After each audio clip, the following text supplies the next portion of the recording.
Hola, ¿qué tal? ¿Cómo les va? Muy buenas tardes. Le damos la bienvenida a la última emisión de la Semana de Realidad Nacional, aquí por CX30. 3 horas de análisis, noticias, información, comentarios, entrevistas también. Y bueno, como siempre, el duplex con Radio Internacional de Riviera de 14 a 15, con Marcelo integrándose después de las 3:30. Y como todos los viernes, el análisis político de nuestro querido amigo, el doctor Alberto Escabrli. Bienvenido, Alberto, buenas tardes. ¿Qué tal? ¿Cómo estás, Iván? ¿Cómo están todos? Bueno, bien, bien, con ganas de escucharte. Digo, con temas siempre hay para hablar. Y me parece bueno, digo, te lo planteo, tu análisis, al respecto de una situación que a mí me parece como rara, extraña. O sea, no quiero entrar en juicios de evaluación con lo que son los actores de la justicia, la que hay que respetar y que hay que cuidar, ¿verdad? Porque sin eso es todo muy difícil. Ahora, en los últimos tiempos están pasando cosas que nos llaman la atención, por esto de las prisiones domiciliarias, el tema de las tobilleras para delincuentes de alta peligrosidad que más tarde o más temprano se terminan fugando. ¿Y cuál es la opinión que tenés vos de tu visión profesional y política? Bueno, yo creo que hay que separar algunos puntos, ¿no? Es decir, las patologías, lo que no funciona, lo que funciona mal, de la génesis de todo esto, cómo es que nace y por qué se empieza a implementar el tema, ¿no? Uruguay tiene que hacer frente a una situación realmente crítica, porque tenemos prácticamente después de Estados Unidos el récord mundial de cantidad de personas presas, Sí. privadas de libertad, sin contar los temas psiquiátricos. Estamos hablando de presos por privación de libertad directa o justicia, por conductas intencionales y que tienen un número de tal volumen que ya ha superado los cálculos razonables, sobre todo porque la experiencia de los últimos años en América Latina y en el Uruguay, claramente los individuos que quedan presos en determinados lugares cumpliendo la sentencia, terminan uniéndose a delincuentes de vasta experiencia, cuando no en organizaciones internacionales de presos capturados y que son cabecillas o integran determinadas estructuras del delito organizado. Eso ha sido un fracaso estrepitoso en América. Uruguay no es ajeno, con índices de reincidencia. La reincidencia, todos sabemos, es cuando un individuo queda en libertad después de haber cometido un delito y sancionado por un juez, recupera la libertad y vuelve a ser detenido por haber cometido un delito, otro delito nuevo, y vuelve a la cárcel con el agravante de que ya tiene el antecedente del otro delito. Es decir que, evidentemente, tiene que haber una reforma que establezca mecanismos que sean efectivos de sustitución de la privación de libertad en las cárceles, propiamente dicho, para ciertas circunstancias y ciertos perfiles que miden la peligrosidad del delincuente de acuerdo a los perfiles que se elaboran por equipos que nosotros manejamos mucho el tema, lo personal, de justicia terapéutica, con equipos interdisciplinarios que asumen la responsabilidad de decir, esta persona está en tal o cual condición. Ese es el diagnóstico inicial. Estamos superados por los miles y miles de presos que tenemos. La segunda situación es que se ha hecho en todas partes con este asunto. Bueno, se han tratado de aplicar penas que sustituyen a la prisión, por ejemplo, en los delitos más leves y los primarios absolutos, el trabajo social, tener que hacer trabajos en la comunidad, compensar lo que ha hecho de algún modo. Hay todo el tema de mediación y de reconocimiento con la familia de las víctimas. Hay instrumentos que están resultando en muchas partes. El otro instrumento fue la prisión domiciliaria.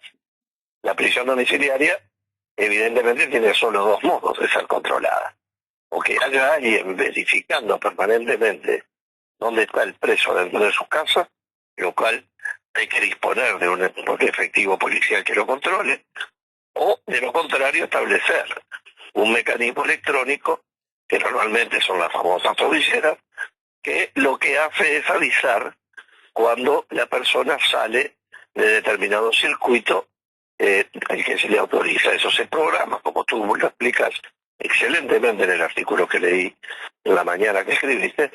Eso se trabaja en el sentido de que se programa y se dice, bueno, usted no puede salir de esta superficie.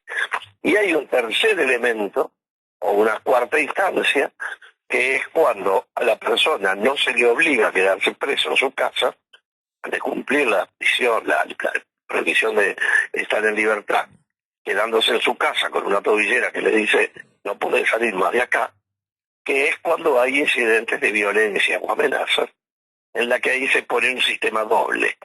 Uno que tiene la persona que es el agresor, o la persona que tiene que estar sometida a la medida, y otra que se le pone a la víctima habitualmente para que haya esa distancia de 500 o 1000 metros de que no se puedan acercar.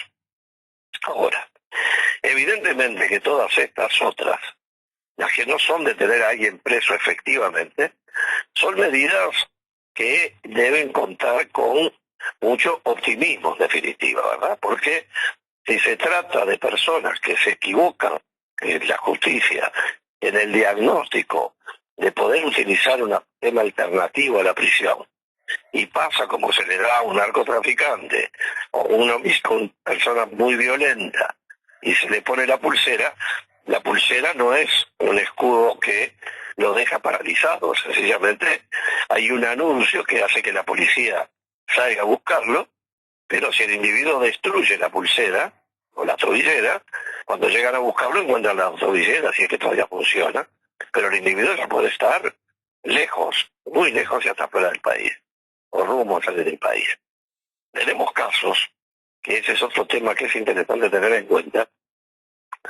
La norma dice que cuando no hay disponibilidad de tobilleras, hay que asignarle, por ejemplo, a una mujer amenazada, violentada, hay que ponerle una custodia.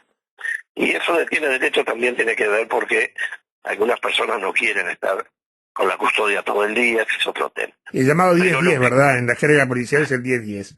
Exacto. Ahora, el drama de esto es que ya sucedió de que el homicida que quiere matar a la mujer terminó matando a los policías también, ¿no se acuerdan? Es decir, todas estas medidas están basadas un poco en como yo digo, la política del semáforo y la luz verde, ¿no? Uno confía que la luz roja que tiene adelante un vehículo de 20 toneladas va a ser respetada cuando yo con mis kilos cruzo 1000 veces menores o 10.000 veces menor, cruzo porque tengo una luz verde que me dice que puedo cruzar. Es la convención de que hay ciertas normas que van a ser respetadas para evitar penas mayores. Lo de la pulsera, lo de la tobillera y todos los circuitos de sistemas electrónicos, ahora incluso existen los subcutáneos, pero en definitiva el que tiene el poder de querer sacárselo se lo va a sacar igual. Claro. El tema es que sin duda el sistema no resiste más. La incursión de la gente en la cárcel, en prisiones donde celdas están atiborradas de gente y donde hay verdaderas asociaciones para delinquir formándose adentro, porque muchos de ellos salen sin tener nada para trabajar tampoco, ¿no? Entonces, es muy dramático. Tú lo comentaste la otra vez con el tema de la gente que salía y los horarios no tenían ni para el ómnibus, ¿no? Entonces digo, a lo que voy para redondear la idea, Iván, yo recomiendo que lean tu artículo en La Mañana porque salió muy bueno, porque además, como siempre, hay investigación detrás que permite que la gente tenga en cuenta de dónde salen estas cosas, cuándo cuestan, cómo funcionan. Pero en definitiva, termino el resumen de este modo. Primero, quien quiera que esté en el gobierno, en el Ministerio de Interior, y quien quiera que esté en la justicia, tiene que encontrar una solución, porque no podemos llegar a este paso, vamos a tener 20.000 personas presas en cualquier momento. Para el número de población, hay algo dramático, yo no tengo el número exacto acá, pero la población uruguaya casi ni crece, porque seguimos siendo, entre los que nacen y los que fallecen, andamos ahí empatados. Sin embargo, la población carcelaria está creciendo porcentajes enormes año a año. Sí. Quiere decir que con la misma población, incluida la migración, estamos teniendo más gente presa. Bueno, algo está pasando crítico y hay que encontrar medidas para eso, siempre y cuando teniendo en cuenta que la privación de libertad es una obligación que el Estado tiene de aplicar en las leyes que establecen la privación de libertad para ciertos delitos. Sí. porque también está el problema de la justicia por propia mano, todas esas cosas que pueden generar, ¿no? Sí. A ver, en los números que tú mencionabas, yo hago la comparación con Argentina. Nosotros tenemos una población que, o sea, Argentina tiene 14 veces más población que nosotros. En Argentina en este momento, las personas privadas de libertad son 50.000. Y nosotros tenemos 16.000. O sea, nos superan en 3 nada más. Y, sin embargo, tenemos 14 veces, o sea, 13 veces menos la población de los argentinos, lo que habla de que el número es espeluznante realmente. Exactamente. Ahora el gran tema acá, Alberto, es el siguiente. Estados Unidos es el que tiene más Sí, sin duda, pero bueno, el gran tema es el criterio de la justicia para otorgar beneficios a delincuentes peligrosos. Yo o sea, tengo mucho respeto por la trayectoria de la doctora María Elena Mainar, pero digo, da raro una sucesión de errores, como lo que cometió, como recibir verdad, informes de ITF sin firmar, eran falsos, recibir una carta del comisionado parlamentario que no había firmado, que o sea, no era él, validar todo esto y inclusive un informe médico que hablaba de una asistencia de diálisis y temas cardíacos del narco González Valencia. González Valencia no tenía nada de eso, era todo falso y era todo formado por una banda que comandaba una abogada que terminó siendo formalizada. Ahora, digo, no conforme con eso, la misma doctora Mainar acepta el pedido del delincuente Ricardo Damián Cáceres, apodado el Ricardito, también de mejorar las condiciones de reclusión y tener la tobillera, cuando es un delincuente peligrosísimo, de los más peligrosos que tenemos en el país, y uno dice, ¿cuál es el criterio? Te pongo otro caso, el de aquel tan famoso de las 4,5 toneladas de aquel comerciante Mutio, la doctora Chanzarian lo mandó para la casa y le permitió irse de viaje a la Argentina para casarse. La misma jueza le otorgó prisión domiciliaria a otro traficante que también se fugó. Entonces, te la hago larga, pero quiero ver cómo lo analizás vos, qué es lo que está pasando con eso. Digo, para empezar, que desde el punto de vista profesional, uno es muy difícil dar una opinión en un tema tan delicado sin conocer el expediente y los detalles. Sí, yo sé. Pero sí hay que tener en cuenta de que ahí evidentemente está operando y operó una organización para delinquir que falsificó documentos, como en un momento dado tuvimos una organización para delinquir de psicólogos que falsificaban los informes y hacían que los niños habían declarado que le tenían miedo al padre, por ejemplo, o a la madre, o al abuelo, o a quien sea. Hubo casos de todo tipo para afectar los regímenes de visita y de pensión. Los famosos relatos inducidos. Exacto, pero terminaban con un informe diciendo tal cosa. Cierto, sí. Entonces, hay casos en que la documentación viene de tal forma que el juez, si no entra en el detalle fino, ni el actuario no lo ve, ni ningún funcionario, en el volumen puede pasar. Ahora, está claro que no todos los casos son, por más que cantidad que haya, son iguales, ¿verdad? Es decir, por otra parte, yo supongo que para adoptar medidas de este tipo debe haber habido una vista fiscal. El juez no lo resolvió solo, la fiscalía tiene que haberlo visto. En teoría, normalmente estas cosas se dan con conocimiento de la fiscalía. Yo parto de la base, primero que nada, que hay un mecanismo que debe ser mucho más sofisticado de lo que se dice, porque estamos hablando de delincuentes con una enorme capacidad económica. Claro, exacto. Sí. Lo segundo es que, no estoy hablando de este caso, uno puede pensar en la corrupción, que es lo más habitual de pensar. Pero también, yo lo que le tengo enorme terror es al miedo de las amenazas directas o indirectas, porque es difícil que una persona entre a desempeñar un cargo y sea amenazada de muerte, o le manden una foto en el celular con el hijo saliendo de la escuela.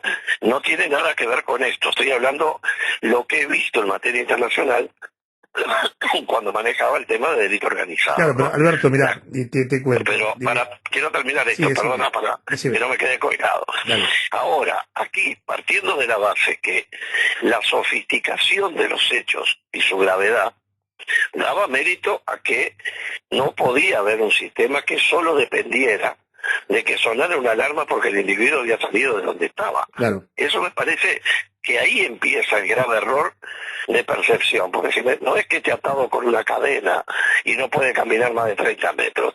Es un aparato electrónico que avisa que salió. Y después que salió no le cuentan una Z la realidad. Sí. Y yo creo que ahí hubo, no lo sé calificar. Ahora, tengamos tranquilidad en una cosa. Todo esto lo revisa a fondo la Suprema Corte de Justicia, sí, para la propia carrera de los jueces, y tendrán que dar las explicaciones del caso, ¿verdad? Digo, con todo lo material a la vista, ¿no? Perdona que te interrumpí. No, está claro. Digo, acá, hace unos días atrás, conversábamos con un distinguido abogado del departamento, el doctor Efraín Maciel Baraybar, que fue compañero de la fiscal, la doctora Mónica Ferrero, y él nos decía de los problemas de la fiscal Ferrero para salir de la sede de fiscalía. Todas las precauciones que tiene que tomar, porque vive bajo amenaza permanente. El narcotráfico no te perdona, te presiona, y como decís vos, te saca fotos de tu casa, de tus hijos, de tuyas, dónde vas, dónde venís, si vas de compra, no debe ser fácil. Y yo tengo que reivindicar el trabajo de Ferrero, que viene hace mucho tiempo peleando con esto, con esa espada de Damocles en la cabeza. Pero es que es así, es decir, fuimos varios los que hemos tenido amenazas del delito internacional organizado. Yo estuve sometido a todo un sistema de custodia que este gobierno levantó, dispuesto por el hecho de haber presidido las áreas de Naciones Unidas de delito organizado y por haber aparecido nuestro nombre en determinada lista. Yo nunca he hablado mucho de este asunto, pero lo que importa es que solo el que vive la información de la llamada del fiscal de Colombia diciendo que el nombre de uno apareció en una incautación de una estructura organizativa de delito organizado dentro de los candidatos para que pasen cosas, bueno, la vida cambia, totalmente cambia la vida, no es la misma. Entonces, a lo que voy es que en este caso, que no estoy hablando que haya pasado esto, por favor, lo que digo es que en cualquier caso, primero, los magistrados que trabajan en estos temas, los jueces, los funcionarios fiscales, los funcionarios que receptores, la gente que está cerca de estos temas, que como dije alguna vez, con aquel proyecto de ley de protección de víctimas, testigos y personal de la justicia, muchos de ellos terminan de interrogar a las 8 de la noche, o a las 9 o a las 10, y luego se paran en la parada de ómnibus a esperar que pase el ómnibus que lo lleve a la casa, después de haber interrogado y apretado en el interrogatorio a delincuentes gravísimos. A ver, Claro. a lo que voy, es lo mismo que pasa con el tema del delito de lavado de dinero, ¿no? Acá, esto toda la vida me opuse, pero bueno, finalmente cambiaron los gobiernos, cambió el criterio. Hay dos figuras clásicas que manejamos en Naciones Unidas. Uno es la obligación de informar las operaciones sospechosas. ¿Qué quiere decir? Perdón, hay un escribano que trabaja en su casa, en su escritorio, le vienen a hacer una compraventa, para mejor ahora ni siquiera tiene que venir bancarizada, porque puede decir que se pagó antes, pero no importa cómo sea, y la persona, el profesional, tiene que decidir si esa operación es sospechosa o no es sospechosa. Si entiende que es sospechosa, tiene la obligación de comunicarla a las autoridades del Banco Central, etcétera, todo un sistema que no es solo el Banco Central. Ahí pensemos 5 minutos. Si el profesional acertó y se trata de una operación sospechosa vinculada al delito organizado, ese individuo, esa persona no recupera nunca más la paz en la vida, porque no sabe en qué momento va a pasar algo y cada vez que un familiar tarde en llegar va a pensar lo peor, naturalmente. Claro. La otra hipótesis es que se equivoque, esté todo muy bien y el cliente que tenía lo perdió definitivamente porque se siente investigado, pierde la operación, vaya a ver lo que pasa. Esa es una que es la ficción del legislador que juega a tener las soluciones, y lo digo con total convicción, dejando a la gente en absoluta desprotección. Primera cosa. El segundo tema es el del agente encubierto.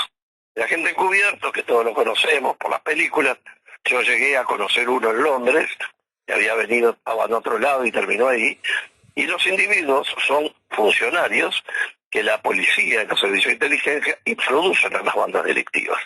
Esos individuos, como han visto en las películas, empiezan a formar parte de la organización y con los datos de ellos, que ellos suministran, terminan procesando a un montón de gente, ¿verdad?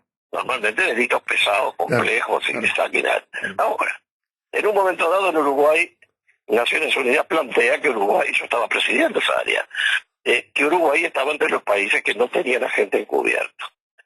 Y yo me acuerdo que dije muy claro, mire, no tiene ni mientras esté yo va a tener tampoco. Porque yo pongo a un funcionario de la policía que se meta dentro de una banda de estas que pasan 10 toneladas de droga, ¿no? Y cuando descubre toda la operación, le doy una nueva identidad y lo mando a vivir con ustedes a Rivera. Sí, seguro. Le digo que se quede en el Chuy, que venga a vivir a Pando, que podemos encontrarle un lugar en Río Negro, donde nos condenemos a esa persona con su familia. Claro. Lo condenamos a desaparecer del país obligatoriamente, ¿no? Y hay un tercer instrumento que tampoco quise para el país, que es lo que se llama la entrega vigilada.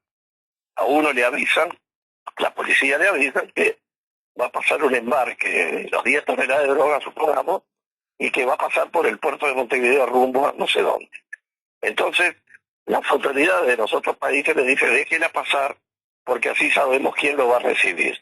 Es muy romántico. Sí. Pero ¿cómo le da uno esa orden a los funcionarios uruguayos? Y mañana esa droga no la capturan en el lugar de destino. ¿Y qué piensa esa gente que tuvo que hacer la vista gorda porque se le dispuso a que lo hiciera? Sí. Es decir, hay figuras que son teóricamente perfectas, pero prácticamente inaplicables. Digo, a esto me refiero, lo de la tobillera es lo mismo, no tiene un límite para ser aplicado y no puede ser aplicado para lo que no tiene parangón. Una persona con esos antecedentes delictivos no puede ser sometida al único control de una tobillera, porque no es suficiente, eso es clarísimo. Ahora viste que acá tenemos un problema grave, porque, a ver, tenemos las cárceles sobrepobladas, un hacinamiento brutal, lo que va contra de la lógica de la recuperación o de la socialización del preso. O sea, esto ya está hablado. Es más, me encantaría que la Institución de Derechos Humanos recorriera las cárceles para bueno, poner el grito en el cielo y ver de qué forma se puede resolver. Punto número 1. Punto número 2. Las tobilleras obviamente no dan resultado. El análisis que yo hice después de lo que, a ver, tuve una excelente relación con la comisaria Luis Zabaleta, una mujer muy capaz, muy preocupada por estos temas, y fue muy concreta, dijo, esto es para las víctimas de violencia de género. Y yo, si vos recordás, en el artículo yo pongo una minuta del Ministerio del Interior a la Suprema Corte de Justicia, donde hablaba de que era un sistema de control para dos personas, víctima y victimario, punto, nada más, o sea. Pero ¿qué pasa? También tenemos lo otro, que yo también escribí al respecto la semana pasada, es que si los tenés en la cárcel, se establecen los llamados centros de poder. Y los celulares, la semana que viene va una nota con el ministro Heber sobre este tema, son el gran problema, porque están privados de libertad, pero no de la posibilidad de operar y de decidir qué es lo que hacer y con quién hacer. Yo comento en la nota que publiqué lo que hicieron en Brasil con dos delincuentes uruguayos. Los sacaron de las cárceles donde estaban y los pusieron en prisiones de máxima seguridad con inhibición de celular. Punto, terminado, ya no se comunican más. O sea, ¿qué hacer con eso? Es decir, este tema de la comunicación desde la cárcel hacia afuera ha tenido una evolución o una historia detrás, porque en realidad hoy existe hace muchos años ya mecanismos electrónicos para dejar bloqueadas las señales de celulares en espacio suficiente y mucho más grande que una casa. Es decir, la disposición de poder bloquear señales de celular y dejar que los custodias anden con equipo de radio, entre ellos para que no estén aislados, es perfectamente realizable. También es cierto que algunos jerarcas de algunos países, de la Fiscalía del Exterior, es verdad que no sé acá, hoy no tengo idea, pero en muchos casos el hecho de saber que están utilizando el celular les permitía interceptar comunicaciones para agarrar cosas grandes realmente. Sí, o sea, una cuestión estratégica, ¿verdad? Es así. Claro, esos son temas tan difíciles de decidir por este está a cargo, porque ¿dónde está la línea divisoria, digo, no? Eso, primero que nada, como un elemento crucial de lo que muy bien estás planteando. Ahora, por el otro lado, la eficacia del tema de la pulsera como tal, eso la tobillera, para el tema de la violencia doméstica, aún sin ser una garantía total, uno conoce por la profesión que efectivamente es un elemento de disuasión, porque las dos personas saben que no se pueden acercar, ni siquiera pero hay detalles, por ejemplo, a un hombre se le pone la pulsera y a la mujer también para controlar. Ahora, el hombre no puede acercarse a donde está la mujer, salvo que por casualidad se encuentre en un shopping, que lo explicarán. Claro. Ahora, lo que no puede pasar tampoco es que la mujer se acerque al lugar donde el individuo trabaja, por ejemplo. Claro. Porque entonces el hecho es dónde estoy, dónde no estoy. Esos temas que requieren algo que Andrés está dominando mucho ahora, que terminó la maestría, que es la autocomposición. Los problemas se arreglan desde afuera, que nunca se solucionan, solo se emparchan y quedan más o menos tapados, o se busca la autocomposición, es decir, tratar de que la gente se dé cuenta que hay etapas que terminan. Yo tuve en estos días un oyente que me llamó para hacer una consulta de una situación dramática con un chiquilín muy chiquito, que vio todas cosas espantosas entre las personas mayores en violencia. Entonces, a lo que voy es que el tema central es que para estos casos concretos no tengo duda de que los jueces tendrán su explicación, y la explicación que fijaría, esa explicación tiene que resultar satisfactoria para las autoridades que rigen sus actuaciones judiciales. Primera cosa. Eso se ve reflejado en el éxito o el error en las propias carreras judiciales, ¿verdad? Y bueno, también son otro tipo de medidas. Y lo segundo que está muy claro es que lo que tú decías de la saturación de la cárcel, hay un principio que es elemental. Vamos a clasificar los presos.